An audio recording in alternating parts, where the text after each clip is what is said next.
October 23rd, 2020. Most popular radio tour ever. Paul Scott Adamo of pauladamoentertainment.com just called me and said I have broken every record ever set at his company when it comes to the number of media outlets who want to interview a celebrity. I had agreed to do a radio tour with him for October 27, and he'd sent out an email to his list of radio stations, expecting, as is typical, to line up 10 to 12 interviews over a 2.5-hour time frame of back-to-back interviews. The topics were to be Dancing with the Stars, pitching our new virtual reality game to protect tigers, and talking about our upcoming show to end the abuse of big cats that we are currently pitching with Think Factory. He said that after just the first email went out, 123 stations asked to interview me, so he didn't even send out the second or third email for fear of not being able to handle the ones already signing up. I must not have sounded sufficiently surprised, because he went on to say this has never happened in their history, and that he's represented names like Oprah, Denzel Washington, Dolly Parton, Scarlett Johansson, Hugh Jackman, Liam Neeson, Matt Damon, Robert Downey Jr., Jimmy Kimmel, Jamie Foxx, Michael Douglas, Rob Lowe, Heidi Klum, Katie Couric, Vanessa Williams, Billy Ray Cyrus, Fran Drescher, Gossett Jr., and a host of people I've never heard of, including Blake Shelton, Usher, Eva Longoria, Mary J. Blige, Michael Strahan, Mayim Bialik, Howie Mandel, Jeff Probst, Margaret Cho, Fieri, Kristin Chenoweth, Miranda Lambert, and Kelly Rowland, to name a few of his 3,000-plus guests over the last 15 years.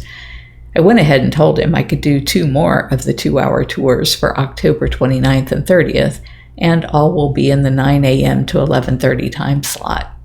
I sent the above to Howie, Jamie, and my mom. Mom wrote back saying, quote, "And I thought things were going to quiet down. This should really help get your message out to millions of people. We are very proud of you. Everyone tells me how strong you must be to not back down from all of your enemies," unquote. Dreaming, I committed suicide. A couple of days ago, I woke from a dream that I committed suicide. Actually, more like committed the lesser of 2 evils. I was driving a large car, like a Lincoln Continental from the 70s, and the car was covered in ragtag men who were trying to get in. The windows were up and the doors were locked on all but the driver's door. And there, the window was down, and one man and I were in a struggle over the door. I was trying to shut it so I could lock it and put the window up, but he was strong, and I was worn out from fighting him.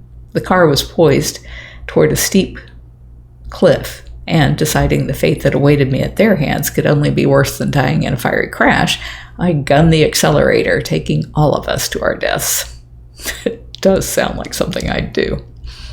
And then I have this whole long list here, and I'm not going to bore you with it. It was radio stations on the radio tour, and it listed the time slot. So there was like a 9 o'clock, a 9:10, a 9:20, a 9:30, a 9:40, 9:50, 10, and it goes through all of these different radio stations in different cities and states. And actually I've got 3 days worth, 1, 2, 3 days worth of those there, but I will spare you that. If you're enjoying my diary, please like, share, and subscribe. You can find other ways to connect to me over at bigcatrescue.org/Carole.Baskin.